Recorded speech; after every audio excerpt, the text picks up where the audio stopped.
Bom dia, meu nome é Miriam Bondim, sou historiadora aqui da região da Costa Verde. Estamos aqui nesse projeto maravilhoso, Conexão dos Crias, para falar um pouco sobre a história dessa ilha, que é fantástica. Então, Miriam, a gente está aqui na Ilha Grande. Eu sei que você tem uma paixão muito grande por essa história toda dessa ilha incrível. Você pode falar para a gente um pouco sobre as curiosidades, as, é, as histórias ocultas,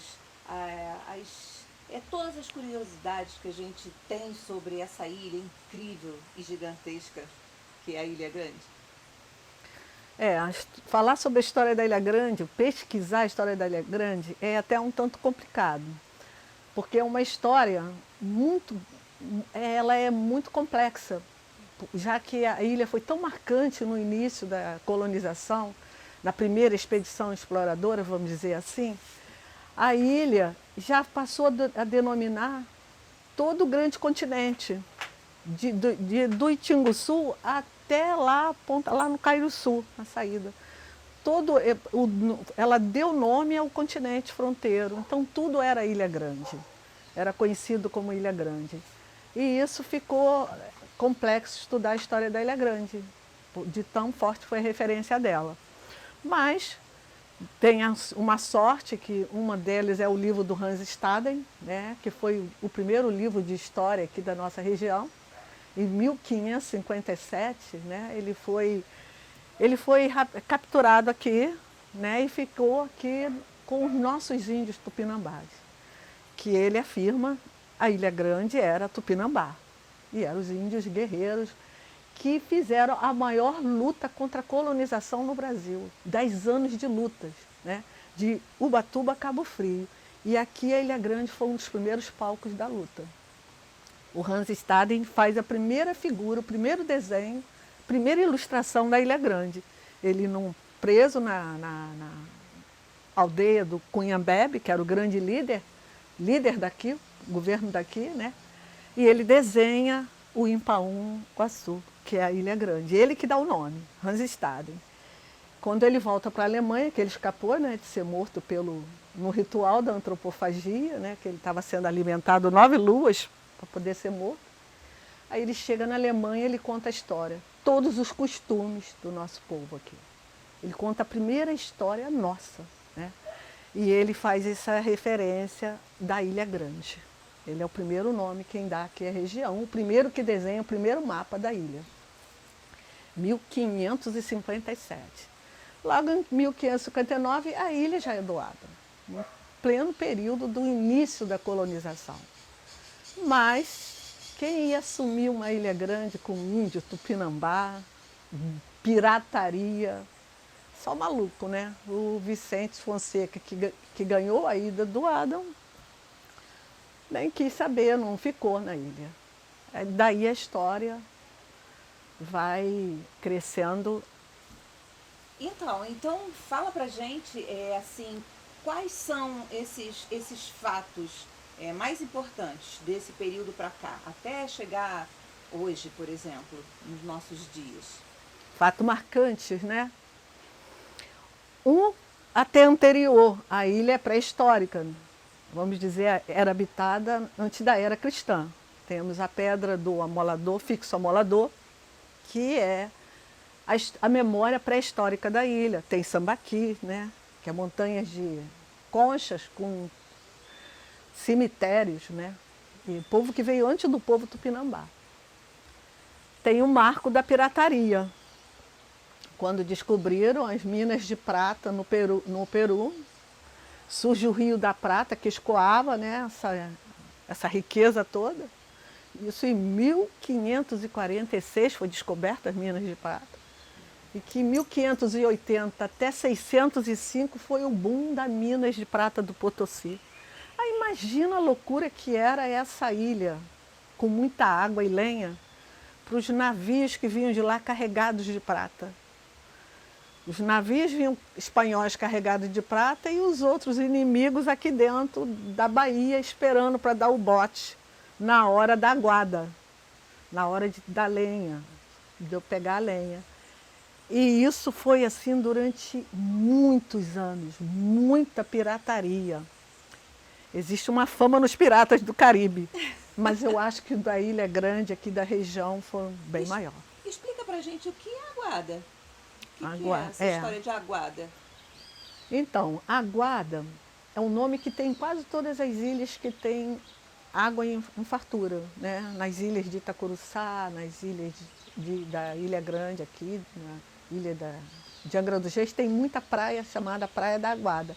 Era o local onde os navios paravam para reabastecimento de água.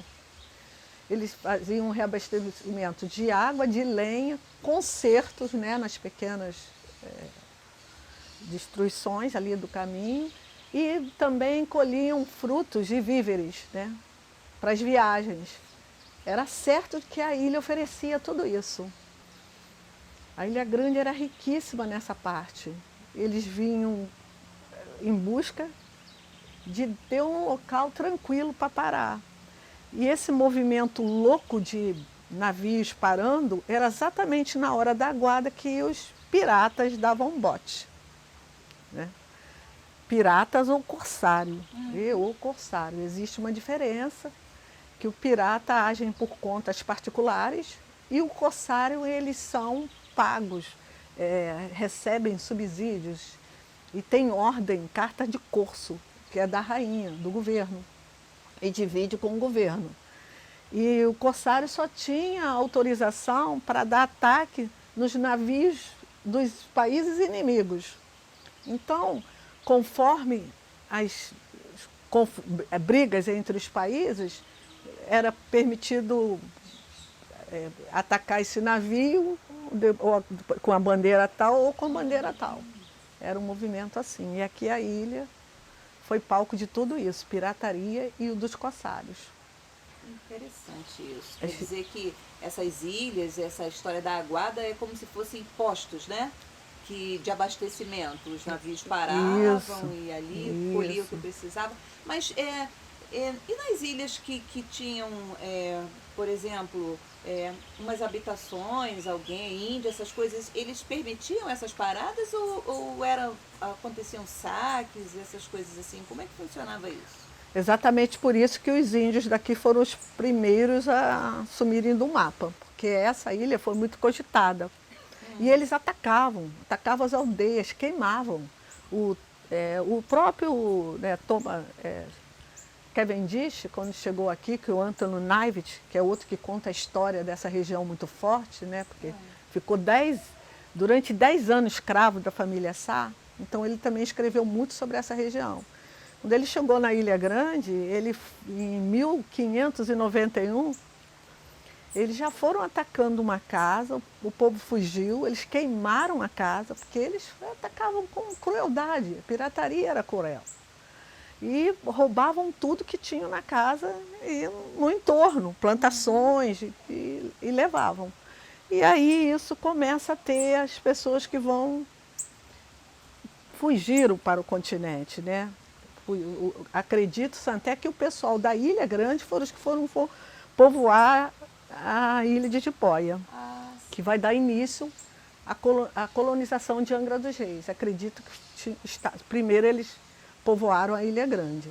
Acredito-se, não tenho tanta certeza disso, mas acredita-se assim. Então, nesses grandes ataques piratas, com o desenrolar dos anos, teve pessoas que queriam morar na ilha já para poder organizar o contrabando com os piratas. Todo colonizador queria receber em prata peruana, lógico, né? Queria receber dinheiro em prata e ouro. E eles vinham com esse pagamento. Então tinha os portugueses, colonizadores, que já, vamos dizer, não é à toa que Angra dos Reis é uma das primeiras freguesias do Brasil, primeiras vilas do Brasil. Em 1595 tinha povoado em Angra dos Reis, em lugar nenhum aqui tinha povoado. O Rio de Janeiro, um pequeno, e Angra dos Reis. Em 1601 já era vila, emancipou. Olha, vê, Mangaratiba 1832, Angra dos Reis. em 1601, das primeiras freguesias, a segunda freguesia do Brasil, né? A gente vai ter como vê-la. Mas por quê? Porque estava num lugar estratégico de negociarem com a pirataria. Aí já é contrabando, né? Vender madeira, caçar índio, vender índio como escravos, colocavam aqui, eles eram levados para as minas de prata em Potosí. Isso aqui já era um porto realmente para escravidão, desde a escravidão indígena, né? Até que a gente vai ter as outras mais tarde, né? Mas a Ilha Grande funcionou como um grande porto ou entreposto, que a gente chama. Vem com um grupo, traz e os outros chegam para negociar. Muito interessante isso. Aí você falou de prata, falou de ouro. Qual a importância assim da Ilha Grande, né, a região aqui na questão do caminho do ouro? Caminho da Prata e Ouro peruano, né, que vem do Rio da Prata, né, que foi muito forte, e depois o caminho do ouro, que vinha de Paraty, o caminho velho do ouro, né. Costumo dizer que as pessoas, com muito orgulho, dizem que o caminho velho do ouro está em Paraty. Um dos caminhos de terra, que vem de Guaratinguetá, passa por Cunha, vem para Paraty, o ouro vinha de Minas Gerais por esse caminho. Depois era embarcado lá em Paraty e ia costeando mesmo, tá? Até Sepetiba. Toda a nossa baía da Ilha Grande, baía de Sepetiba. O ouro ia costeando exatamente para evitar a pirataria dos grandes navios piratas, para não encostar. Por isso a passagem por dentro da costa. Mas aí imagina, o que foi isso aí? Isso foi frenesi. Nós éramos caminho do ouro. Caminhos e descaminhos do ouro, né? A Bahia aqui da Ilha Grande, fronteiriça aqui. Por que descaminhos? Interessante isso. Caminhos e descaminhos. O ouro caminhava como também descaminhava pelos contrabandos, pelos desvios do ouro. Foi tão grande essa história dos descaminhos do ouro que o onça, né, o Luiz Vânia, né, que é o governador que foi o mais rigoroso, que era conhecido como o onça, ele vai criar os caminhos terrestres, um caminho novo do ouro. Vai ter o caminho novo da Piedade de Santa Cruz por Itaguaí, que vai encontrar lá com Guaratinguetá. Vai ter o caminho do Garcia, lá, o caminho novo de Tinguá, o caminho que passa lá por Petrópolis, Teresópolis, sobe lá a serra. Tudo para encurtar, para desviar o caminho marítimo. A ideia era tirar esse trajeto Paraty, Sepetiba, passando por aqui, aonde eram os desvios do ouro, né? E isso deu muito problema. Paraty, então, se aborreceu muito. Todo o povo de Angra dos Reis, todo o povo que morava por aqui se aborreceu muito, tirando a riqueza, né, do contrabando, dos descaminhos do ouro. E a Ilha Grande, nesse marco, era tão forte que todo mundo queria ficar aqui. Martim de Sá, antes, desde 1617, quando ele foi capitão da Capitania do Sul, por causa da preocupação com esses desvios todos, ele proibiu estadia na Ilha Grande. Foi proibido até, vamos dizer, por volta de 1750, meado do século XVIII. Ninguém podia estabilizar moradia na Ilha Grande. A gente tem caso, né? De moradia, a gente tem aí a Casa do Mocego, né? Ah, sim. Que é a terceira, dizem que é a terceira construção em alvenaria, mas é a mais antiga, em pé, construção de pedra mesmo, nesse estilo, pedra, cal, no Brasil. Eu digo para mim que é a casa mais antiga do Brasil. Está na Ilha Grande. E ela tem uma capela com uma pedra gravada 1629. E isso é verídico, é 1629. O pirata Juan Lorenzo, a gente não tem, reza a lenda, né, que é interessante falar isso. Ele ficou na ilha para roubar os piratas que aqui passavam, era pirata dos piratas. ele roubava os tesouros dos piratas e ia escondendo na casa, né, do Mocego. Essa casa é fantástica. Ela foi comprada, né, adquirida pelo Mário Peixoto, que morou aqui muitos anos, né, aqui na Ilha Grande, um dos maiores cineastas do Brasil, né, do filme Limite. E ele, adquiriu em 1938. Em 1942, ele conseguiu tombar a casa, fazer o tombamento oficial no IFAM. E ele queria transformar ela num museu. Ele guardou, adquiriu móveis, foi reestruturando todo no modelo dela. E documentos, uma luta que foi até 1970, tentando que o Estado do Rio de Janeiro, o Angra dos Reis, o Brasil, o IFAM, enxergasse como um grande museu para o Brasil. E seria. Museu da colonização, da história da pirataria, seria a Ilha Grande. Infelizmente, um projeto que não saiu do papel. Mas esse é um fato marcante. Tá, e sobre, por exemplo, se fala muito da questão do lazareto, quando aí a gente já passa para uma história mais Pesada também. pesada, uma coisa assim. O que você tem para dissertar sobre isso? O lazareto na Ilha Grande, né, que vai ser comprado, a história de Dom Pedro II e a Ilha Grande é um capítulo à parte também, né? Sim. Ah, sim, verdade. Dom Pedro II vem à Ilha Grande pela primeira vez em 1863. Ele vem visitar a região da Costa Verde, que não era conhecida assim. Mas o que ele se encanta é pela Ilha Grande. Então ele vai passar aqui uns dias, acho que uns 5 dias. Ele vem para a Ilha Grande, em Palmas, visita Palmas. Depois ele vem para Abraão, vai à casa do holandês, né? Ele se encanta pela ilha. A igrejinha daqui está em construção, é legal, que ele dá um dinheiro para a construção dessa... Contribui, entrega ao zelador da igreja ali, que está em construção, o administrador, um dinheiro. Ele fica na casa do holandês aqui, que vai virar o lazareto ali na Praia Preta, mas que o Abraão faz parte. Ele dorme lá, sai daqui e vai assistir uma missa na Enseada das Estrelas, que já tinha fazenda em 1863, e devia ter uma capela, porque ele foi assistir a missa lá, né? Retorna, e daqui ele vai visitando, ele vai visitar Mangaratiba, fica lá apenas 2 horas, mas visita Mangaratiba, o Porto, volta, vai visitar Angra dos Reis, Mambucaba, que era uma cidade portuária.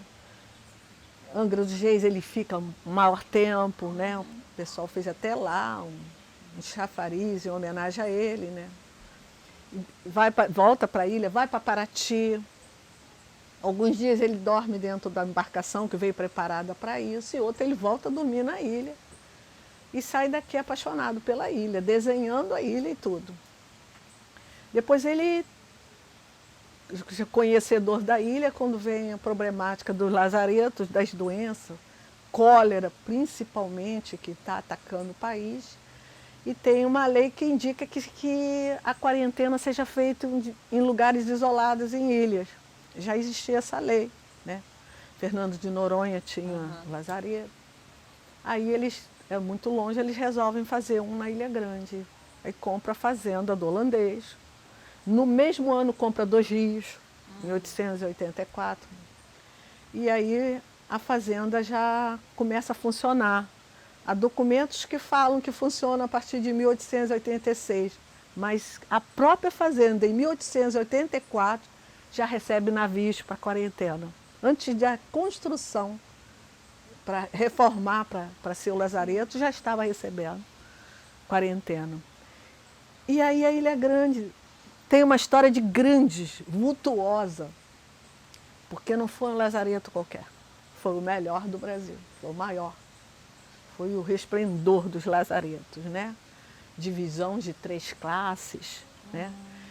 Galpões para desinfeccionar as roupas. E receberam assim para mais de 4.000, não sei, 300, não sei quantos navios infectados. Nossa. 3.000, não sei quanto, 3.230 e pouco infectados. Num período de, isso só no período de 1886 a 1913. Você vê o desespero da pandemia naquele período. E quem puder ler os textos de jornais que narram a chegada aqui, o desespero de assim, gente morrendo dentro dos navios, porque a gente está numa pandemia, esse assunto é muito interessante que você sente ali, né? Um período tinha vapores de ácido sulfúrico, né, em cima das maletas, a forma de como, muito enxofre, tudo para desinfeccionar os navios. É muito interessante ver isso agora na pandemia. E tinham outros, né? Tinha varíola, né? Tinham outras doenças. E misturavam uma com a outra, mas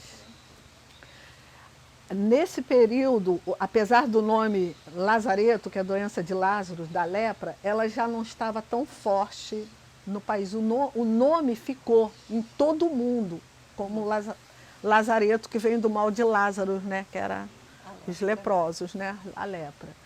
Nós temos casos de leprosos, sim, nesse período de 1870 e poucos, eu li em jornal. Mas não consta, assim, nos documentos que eu li, dos leprosos chegando aqui. Já estava sob um certo controle. A gente tem muito forte, no período do lazareto mesmo, a cólera. E a cólera matava fortemente, muito. Navios saía do porto 6 pessoas, 10 pessoas, quase a tripulação morrendo de cólera. Era uma coisa horrorosa a cólera. Antes de chegar no porto, a pessoa morria de um lugar a outro, na viagem. Eles eram obrigados a jogar no mar, imagina isso. Nossa. Então a ilha foi o grande lazareto. Tinha restaurante, farmácia, tinha laboratórios de estudos bacteriológicos. Miriam, vamos falar sobre, já que você falou do imperador, a vinda dele, vamos falar sobre a produção aqui da ilha, da fazenda de café. Uma curiosidade também que eu queria que você tirasse era sobre a vegetação da Ilha Grande. Ela não é mata primária, né? Ela já é uma mata secundária, e aí você pode falar sobre como aconteceu isso? É nativa, mas não é primária. Daqui já depenaram a Ilha Grande várias vezes. A primeira grande produção da Ilha Grande foi cana-de-açúcar e aguardente, né? Que até a aguardente era usada como moeda de troca por escravos. Porque outra produção da ilha era o entreposto dos escravos, de negros escravizados, negros que vinham da África para daqui sair escravizados. Os engenhos, no meado do século XVIII, já começaram a ter engenhos aqui. No final do século XVIII, em 1794, no relatório do Monsieur Pizarro, já fala de grandes engenhos na ilha, de açúcar e aguardente. E o salto daí para café foi só a entrada do café, que já estava entrando no final do século XVIII e início do século XIX. As fazendas de café da ilha sobressaíam do continente, aqui da ilha de Angra dos Reis. A produção da ilha foi a maior do que o continente e chegou a ter maior número de escravos do que todos os distritos do continente. A ilha é grande. Tamanha foi a produção. E esse morro foi todo depenado. Primeiro a cana era mais embaixo, mas café é morro. E café adora morro. E a ilha foi toda cortada e produzindo de café mesmo. A fazenda de Dois Rios, as fazendas, o sítio do Forte, a fazenda da Enseada, tem uma fazenda colonial na Enseada das Estrelas, né? Fazenda de Araçatiba, Matriz, que hoje é Matariz, né? Tudo isso, Praia Longa, né? Tivemos fazendas de engenhos, cana-de-açúcar, aguardente, muito aipim, né? Mandioca para alimentar os escravos, era a maior produção da ilha, era de mandioca, anil, arroz, goma, né, que se fazia, se produzia aqui também. Tinha umas produções fantásticas na ilha. E quando termina isso, vem o carvão. O período de 1900 e pouco, aí o que sobrou de lenha, até hoje tem pé de café nesse morro. E o que sobrou, porque o café é um pouco destruidor, né? Gasta muito solo. As lenhas, aí veio o carvão e a lenha, um fechão, tchan, tchan, tchan, tchan, tchan, tchan, tchan, detonaram. A mata nativa, ela vai se reconstituindo naturalmente, mas primária ela não é nem secundária. Eu acho que ela já é terciária, entendeu? Por causa das grandes produções.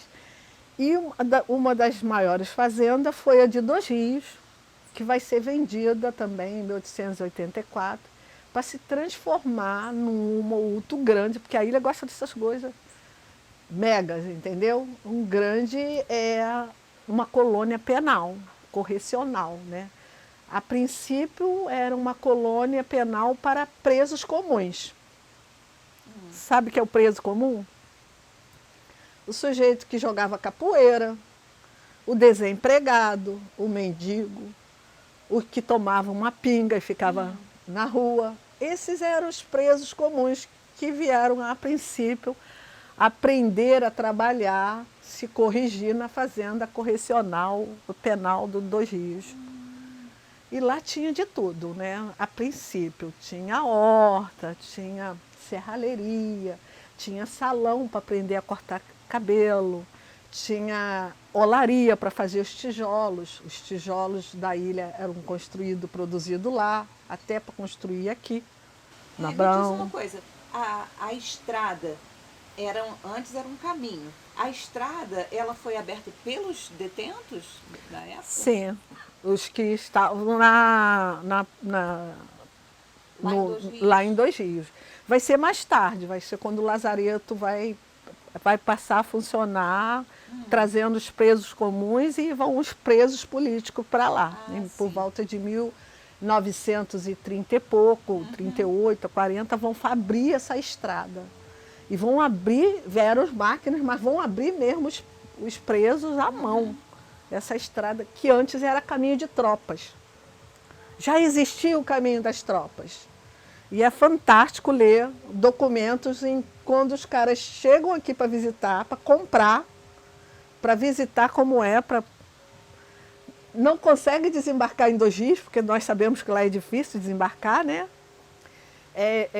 Uma coisa interessante, os negros que vinham da África eram muito desembarcados no período anterior na ilha do Jorge Grego, escondido, da fiscalização inglesa em cima dos portos, para proibir o tráfico negreiro, né?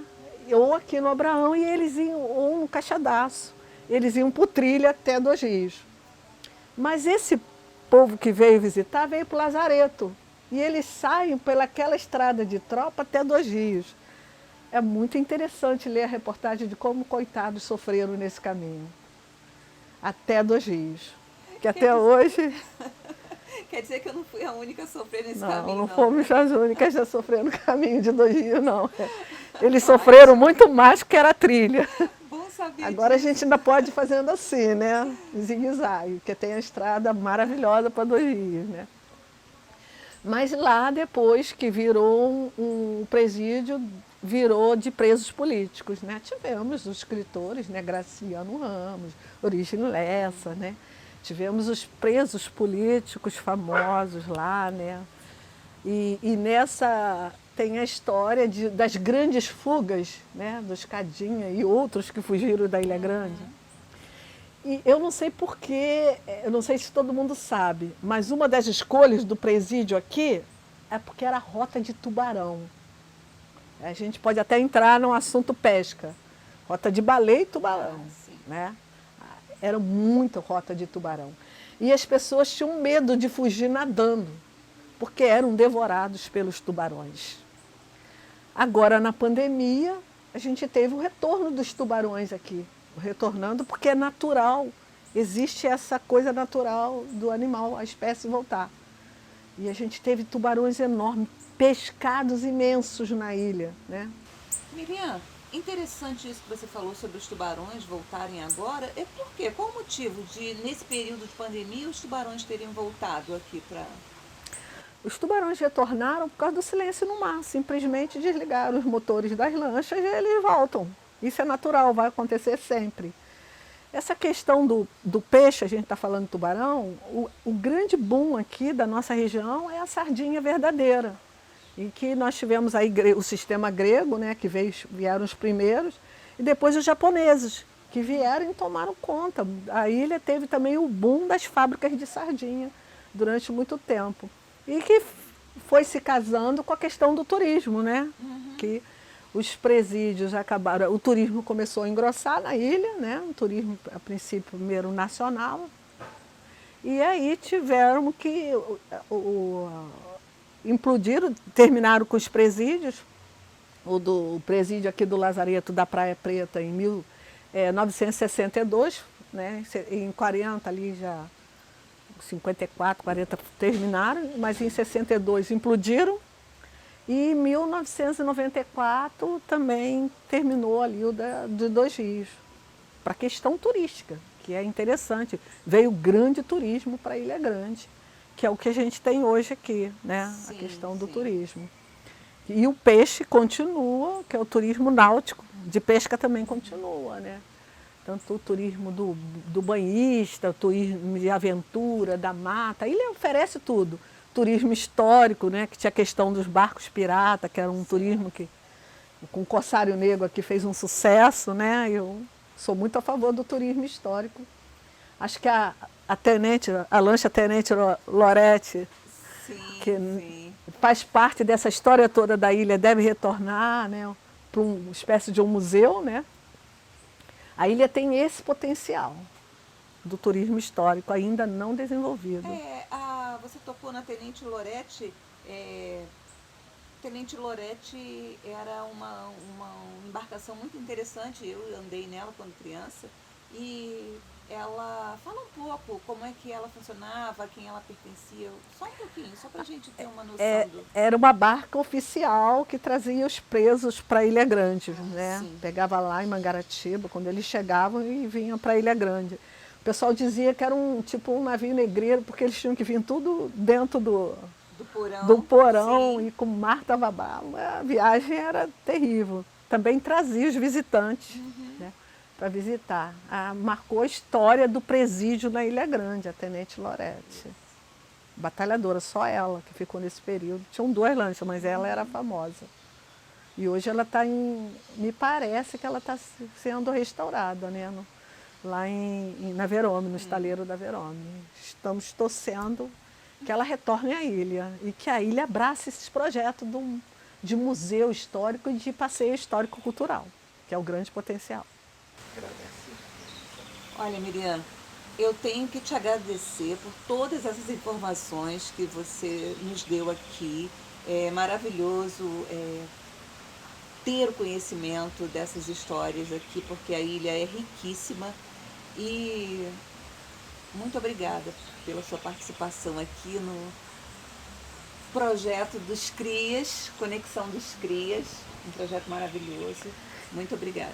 Eu também agradeço, porque tenho essa conexão, sou cria, né? E tenho essa conexão, esse amor, eu sei que você tem também.